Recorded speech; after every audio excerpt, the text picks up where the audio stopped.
Pakistan medical laboratory association की district general body इजलास बसिलसिला election ज़ेर सदारत सरपरस्त आला हाफिज नसीब मुनक्किद हुआ। इजलास में उहदेदारान की चुनाव अमल में लाया गया और 5वीं सालगिरह का केक भी काटा गया। मजीद इस हवाले से देखते हैं हारूनाबाद से अरशद अली गौरी की इस रिपोर्ट में। Pakistan medical laboratory association Bhavnagar का इजलास सिलसिला इलेक्शन हारूनाबाद निजी होटल में मुनक्कद हुआ। इजलास में एसोसिएशन के जिला भावनगर के ओहदेदारान का चुनाव अमल में लाया गया। नए मुंतखब ओहदेदारान को जनरल बॉडी मेंबरान की तरफ से मुबारकबाद पेश की गई। 9 मुंतखब ओहदेदारान में सरपरस्त आला हाफिज नसीब, चेयरमैन नवीद अनवर, सदर तारक महमूद चौधरी, ऑर्गेनाइजर मुबशर ज़िया और मीडिया ऑर्गेनाइजर मलक वाजिद शामिल हैं।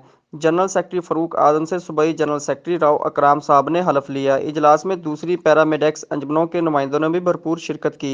इस मौका पर PMLA की क़याम की 5वीं सालगिरह का केक भी काटा गया। कैमरामैन लाला इकबाल के साथ अरशद अली गौरी, हारूनाबाद।